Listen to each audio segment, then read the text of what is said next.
Hello everyone. Hope you are good in health.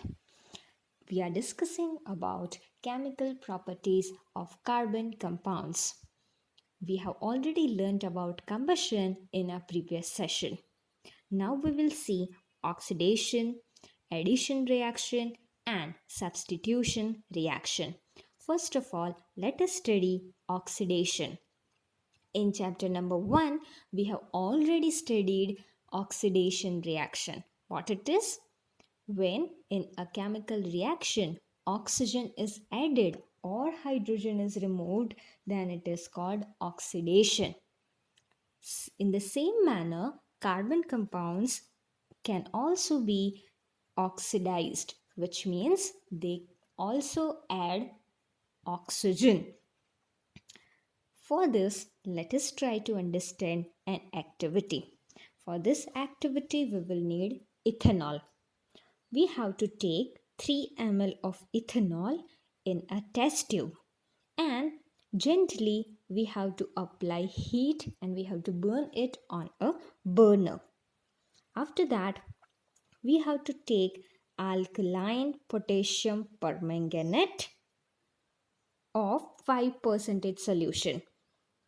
And with the help of dropper, we have to add this alkaline potassium permanganate. Alkaline, which means basic in nature. Okay, remember this. So, what will we observe when we add this basic in nature potassium permanganate?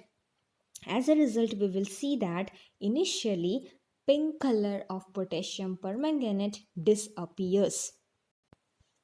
But if we add continuously potassium permanganate, then this pink color of solution does not disappear when it is added in excess.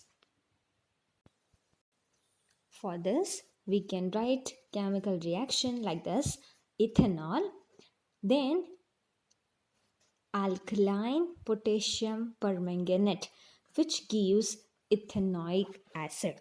So here in this type of reactions, what are we learning? That alcohols are converted into carboxylic acid.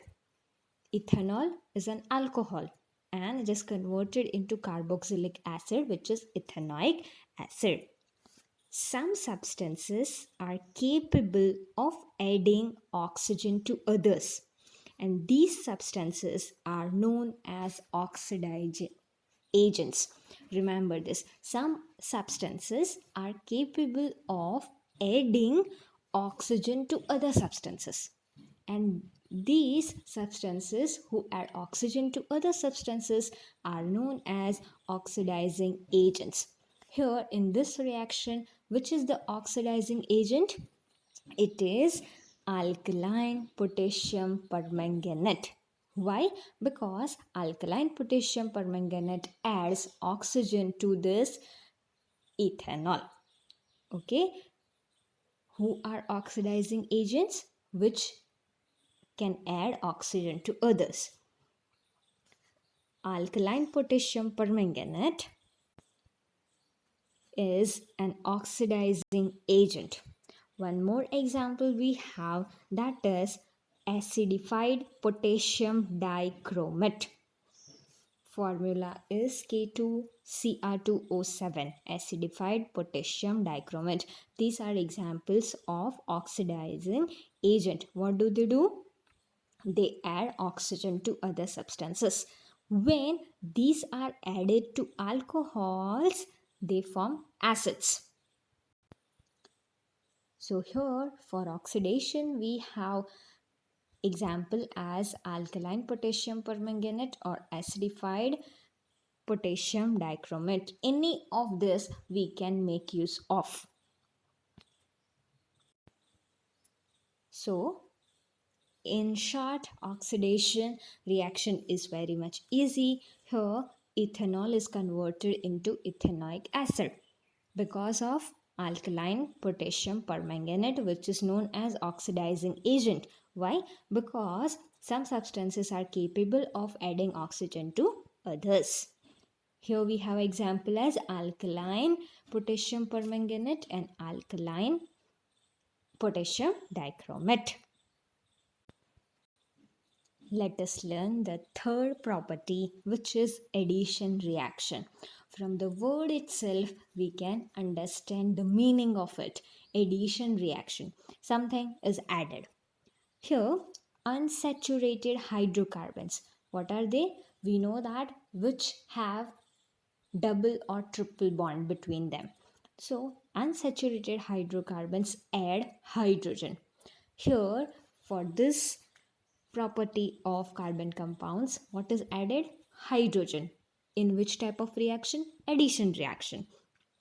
Unsaturated hydrocarbons add hydrogen in the presence of catalysts such as. Now here there is a new word for you, that is catalyst. What is catalyst? It is a substance which increase the rate of chemical process. And one more thing, that it has property that because of that chemical reaction, that catalyst itself will not be affected from that reaction. Okay, so what are catalysts? Which can increase the rate of chemical reaction. So catalysts such as palladium or nickel will give saturated hydrocarbons. In simple word, addition reaction, it is a reaction in which unsaturated hydrocarbons plus adding of what? Hydrogen. In presence of what? Nickel and palladium. What does it give? Saturated hydrocarbon. Very much easy to remember. Again, catalysts are substances that cause a reaction to occur or proceed at a different rate without the reaction itself being affected. Which means, as I already told you, increase the rate without the reaction itself being affected. This reaction is commonly used in the hydrogenation of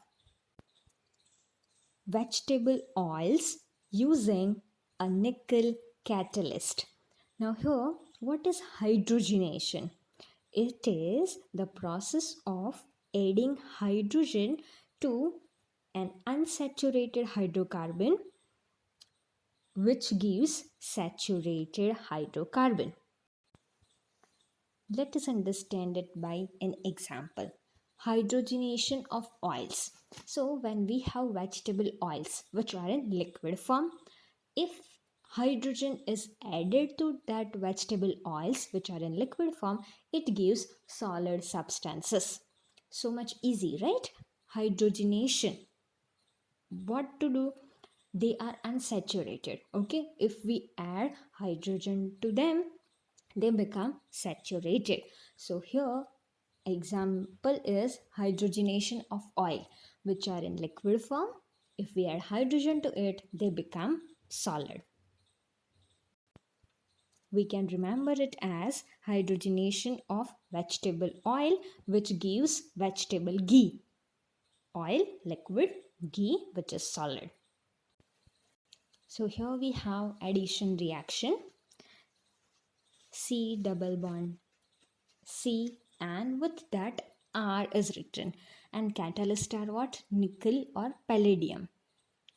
Addition of hydrogen which gives rise to saturated hydrocarbons. Now you see, first of all, unsaturated hydrocarbon is given because it has double bond in it, and the result has single bond which is saturated hydrocarbon. Now here you will think that R is written. R here suggests alkyl group. Okay, so here we will take it as alkanes. Okay, which is converted from unsaturated to saturated. Alkenes or alkynes are converted into alkanes. You must have seen advertisements which says that these are healthy vegetable oils.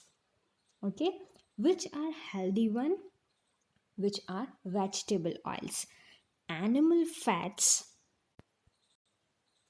which generally contain saturated fatty acids, which are said to be harmful for health.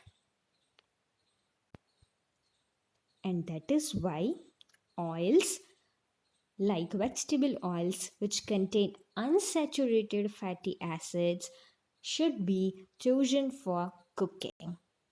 So, this is all about addition reaction. Now, let us talk about substitution reaction. From the word itself, substitution means what? Replacement. Here, saturated hydrocarbons are unreactive and they are inert in the presence of most reagents. Reagents means which are reactive. However, in the presence of sunlight, chlorine is added to hydrocarbons in a very fast reaction. Chlorine can replace by hydrogen atoms one by one. So, what is replaced by what? Chlorine can replace hydrogen. Remember this. So, this is substitution. In presence of what? Sunlight. Chlorine is added to hydrocarbons, then chlorine replaces hydrogen. So easy to remember. So these type of reactions are called substitution reaction. Why? Because one type of atom or a group of atoms takes the place of the another. Here, who is taking place? Chlorine is taking place of what? Hydrogen. So substitution occurs. These type of reactions are called substitution reactions. And generally, a number of products which are formed, they will be homologous of alkanes, which means their compounds will be of alkanes. Here we have chemical reaction also. CH4, that is methane. In that, if chlorine is added, it gives CH3Cl, which is chloromethane. CH3Cl is chloromethane. Methane, which is an alkane. Chloromethane is alkane. Plus HCl will get in the presence of sunlight. So this is about substitution reaction. Here we have learnt all the chemical properties of carbon compounds. We learnt combustion, oxidation, addition and substitution reaction.